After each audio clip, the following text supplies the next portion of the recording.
Hello friends, എല്ലാവർക്കും സുഖമാണോ? Channel subscribe ചെയ്ത എല്ലാവർക്കും വളരെയധികം നന്ദിയുണ്ട്. ഇന്ന് നമുക്ക് പുതിയൊരു ഫുഡ്, ഇതിൻ്റെ പേര് കൂട്ടാഞ്ചോറ് എന്നാണ് പറയുക. ഇതെങ്ങനെയാണ് ഉണ്ടാക്കേണ്ടത് എന്ന് പറഞ്ഞ് നമുക്ക് നോക്കിയാലോ. ഇതിന് വേണ്ട സാധനങ്ങൾ: 1 കപ്പ് ഡൊപ്പിയരി അല്ലെങ്കിൽ പൊന്നിയരി, നിങ്ങളുടെ കയ്യിൽ ഏത് അരിയാണുള്ളതോ അത്, വെള്ള അരിയാണ് എടുക്കേണ്ടത്. 1/2 കപ്പ് സാമ്പാർ പരിപ്പാണ്. പിന്നെ 1 കത്തിരിക്ക, 1 തക്കാളി, 2 വെണ്ടയ്ക്ക, 1 കഷ്ണം മത്തൻ, 1 വാഴയ്ക്ക, 1 കഷ്ണം വെള്ളരിക്ക, 2 ചീനി അമരയ്ക്ക, 2 പച്ചമുളക്, 2 ഉള്ളി, 1 ക്യാരറ്റ്, 1 കഷ്ണം പടവലങ്ങ, സകലം മല്ലിയിലയും കരിവേപ്പില കടുക് ഒരുക്കാൻ വേണ്ടിയിട്ടാണ്. പിന്നീട് ഒരു ചെറിയ നെല്ലിക്കര വലിപ്പത്തിൽ പുളി. പിന്നെ അത് കഴിഞ്ഞ് 1 സ്പൂൺ മുളക് പൊടി, 1/2 സ്പൂൺ മല്ലിപ്പൊടി, 1/4 സ്പൂൺ മഞ്ഞൾപ്പൊടി. പിന്നെ തേങ്ങയും ഒരു 1/2 കപ്പ് തേങ്ങ മതി. 1/2 കപ്പ് തേങ്ങ, 1/2 ടീസ്പൂൺ ജീരകം, 1 കഷ്ണം വെളുത്തുള്ളി, പിന്നെ സകലം കുരുമുളക്. ഇതൊക്കെയാണ് നമുക്ക് വേണ്ടത്. നമുക്ക് ഈ വെജിറ്റബിൾസ് എല്ലാം ആദ്യം കട്ട് ചെയ്തെടുക്കണം. അത് കഴിഞ്ഞിട്ട് ഈ അരിയും ഈ സാമ്പാർ പരിപ്പും കൂടെ നല്ല വൃത്തിയായിട്ട് കഴുകി കുക്കറിലെടുക്കണം. എന്നിട്ട് ഈ കട്ട് ചെയ്ത വെജിറ്റബിൾസ് ആ അരിയും സാമ്പാറും കുക്കറിൽ കഴുകിയെടുത്തിട്ടുണ്ടല്ലോ അതിൻ്റെ കൂടെ ഇടുക.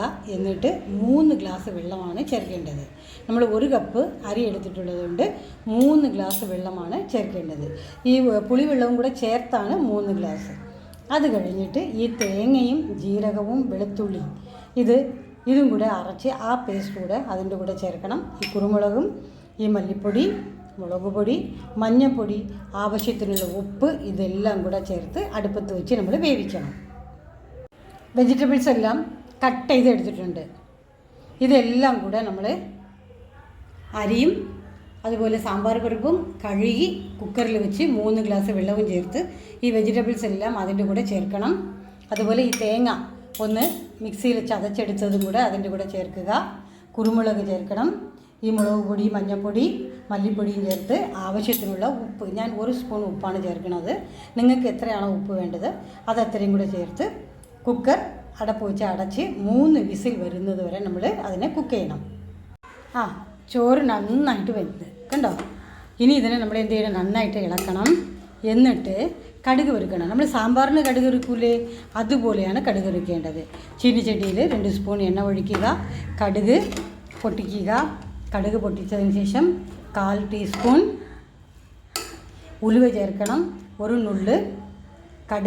നുള്ള് കായപ്പൊടിയും ചേർത്ത് പിന്നീട് കരിവേപ്പിലയും കൂടെ ഇടണം. ഇട്ട് എന്ത് ചെയ്യണം, കടുക് വറുക്കണം. കടുക് വറുത്ത് അതുകൂടെ ഇതിൻ്റെ കൂടെ മിക്സ് ചെയ്യണം.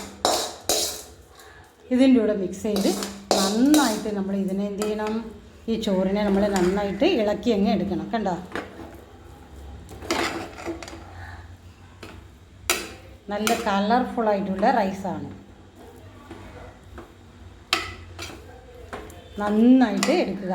കണ്ടോ, പണ്ടത്തെ ബിരിയാണിയാണിത്. യഥാർത്ഥത്തിൽ പറഞ്ഞാൽ പണ്ട് ഇങ്ങനെയാണ് പെട്ടെന്ന് ഫുഡ് ഉണ്ടാക്കണമെങ്കിൽ ഇങ്ങനെയാണ് ഉണ്ടാക്കുന്നത്. വേഗം അങ്ങ് ഉണ്ടാക്കാൻ സാധിക്കും.